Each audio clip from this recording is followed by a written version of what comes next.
Hello दर्शकों, कैसे हैं आप सब। उम्मीद है कि आप सब अच्छे होंगे। और हमारी आज की कथा है, क्यों शिव ने यम को बनाया अपना वाहन। तो चलिए सुनते हैं आज की कथा। पौराणिक कथाओं के अनुसार भगवान शिव बिना किसी वाहन के ही संपूर्ण संसार में विचरण करते थे। एक दिन जब वह जगत में विहार कर रहे थे तो यम ने उन्हें देखा और उनके मन में यह बात आई कि वह भोलेनाथ के वाहन बन जाएं। लेकिन यह इतना सहज नहीं था, तो उन्होंने शिव को प्रसन्न करने के लिए कठिन तप किया। यम के तप से शिव शंभु प्रसन्न हुए और उन्होंने यम को बैल रूप में अपना वाहन बनाना स्वीकार किया। बैल रूप को चुनने का है खास कारण। कथा मिलती है कि भोलेनाथ ने बैल रूप को इसलिए चुना क्योंकि बैल अत्यंत भोला होता है। उसके मन में किसी भी प्रकार का छल कपट नहीं होता। यही वजह है कि भोले बाबा ने बैल यानी कि नंदी को अपना वाहन नियुक्त किया। यही नहीं, शिव जी ने नंदी को अपना प्रधान सेनापति भी बनाया। कहा जाता है कि भगवान शिव की सेना नंदी बाबा के कहने पर ही चलती है। शिलाद मुनि के पुत्र रूप में जन्मे शिव।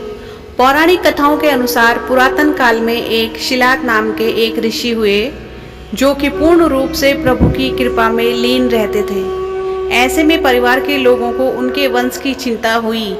यह परेशानी लेकर सब उनके पास पहुँचे और गृहस्थ जीवन में वापस आने का निवेदन किया।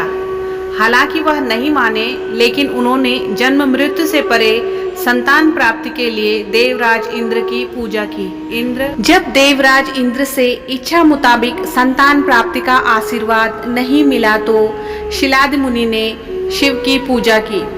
उनके कठोर तप से शिव अत्यंत प्रसन्न हुए और स्वयं उनकी संतान के रूप में जन्म लेने की बात कही। कथा मिलती है कि एक दिन शिलाद मुनि खेत जोत रहे थे, तब उसी भूमि पर उन्हें एक बालक मिला। वह उसे अपने घर ले आए और उसका नाम नंदी रखा। भगवान भोलेनाथ ने मित्र और वरुण नाम के दो मुनियों को नंदी के पास भेजा।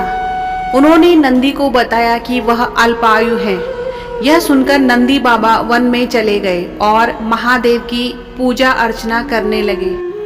उनकी पूजा से भोलेनाथ प्रसन्न हुए और नंदी को मृत्यु भय से मुक्त अजर अमर होने का आशीर्वाद दिया। इसके अलावा गणों के अधिपति के रूप में भी नियुक्त किया। आपका कीमती समय देने के लिए धन्यवाद।